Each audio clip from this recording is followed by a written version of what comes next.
This Torah class is brought to you by TorahAnytime.com. Okay, good afternoon. So I'm doing something that is not something typical, but this is in response to a number of inquiries about the past year that we gave for ladies. We called it the case of the century, how women get Olam Haba'ah.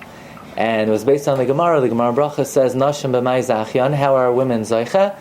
And the Gemara says the zechus of their husbands learning, their children learning, and waiting up for their husbands to come back from the Beis HaMedrash. And a number of very concerned women sent a shaila that not everybody is in a circumstance where they have children who are learning or a husband who's learning. So what zechus do they have to get Olam Haba'ah? So let me just be very clear.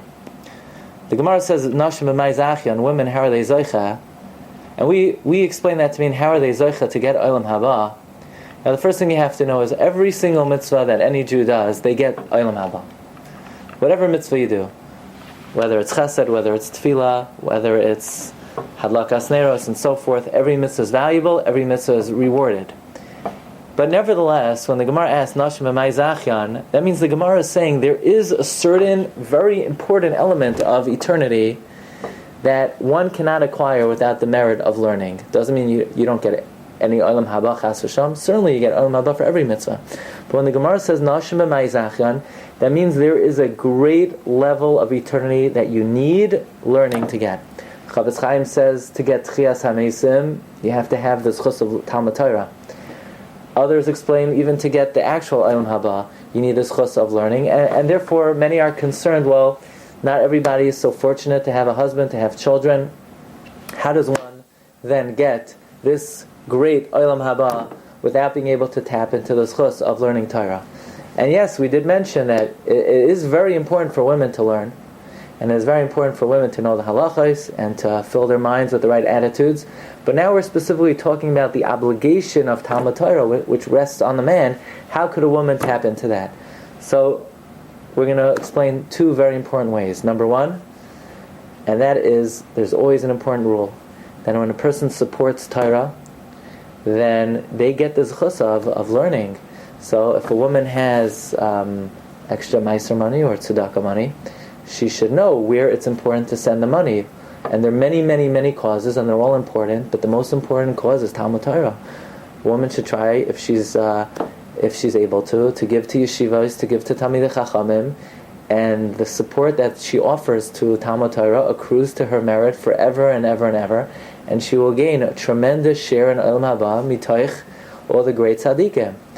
And secondly, and this is very important, and we once spoke about this, that the Gemara tells us, Chishev la'asos mitzvah venenas v'lo yasa mala alav kilo asa. That if a person wants to do a mitzvah, yearns to do a mitzvah, tries to do a mitzvah, would like to do a mitzvah, however, is limited by circumstance, venenas, they can't do it. They don't have a husband, they don't have children. Then Hashem says, mala alav kilo asa, I consider it as if you did it. And we once explained when it came to Esther, Esther didn't have a father or mother. And yet, she was rewarded for kibbud av va'em. Why? Because she wished her whole life she could honor her father and mother. And in fact, there is a certain detail over here, which is even, in a way, it is greater to fulfill a mitzvah. One could fulfill a mitzvah more when you're not able to do it, and you would like to, than when you actually do it. Let me explain. Let's talk about kibbud av va'em. If a person actually has a father and mother, Baruch Hashem, nevertheless, they, even when they honor the father and mother, the mitzvah is usually limited by their kavana. Maybe they're not doing it b'leiv shalom, maybe they're not doing it with ahava, maybe they're not doing it with the correct emotion and the correct intention. So every mitzvah is always limited by human shortcoming. But if you wish you could honor your father and mother, but you can't, then what kind of mitzvah do you wish you could do? You wish you could do a mitzvah in a perfect sense. So God considers it as if you did the mitzvah in the perfect sense. And in a way, not being able to do a mitzvah, wishing you could, is on a much higher level than actually doing the mitzvah.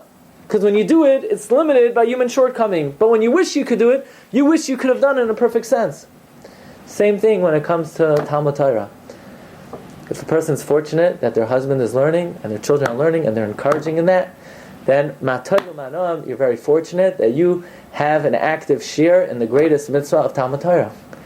But if you don't have those circumstances, then your ability to gain Olam Haba is not limited in any way. Just the opposite. You may have an opportunity to gain more Olam Haba than anybody else. Why? Because if you truly wish you could have a share in learning, and wish you could be encouraging learning, but that's not your circumstance in life, God knows what's in your heart, and He'll accrue to your merit, the zchus of Talmud Torah in the perfect sense. And if that is really what's in your heart, you will get the greatest share in the world to come, because there is nobody who wants to be mative to a person Olam Haba as much as we want Olam Haba. The Rebbeinu Shalom certainly wants to be mative to us that great benefit, and we're all mispalel every day, every time we bench. We say Harachaman, V'Yizakenu, L'Mos HaMashiach, L'Chaye HaOlam Haba. So I appreciate the concerns and the questions, and these answers are very important, and hopefully we'll take it to heart. I wish everybody bracha v'hatzlacha, a wonderful day. Thank you so much. You've just experienced another Torah class brought to you by TorahAnytime.com.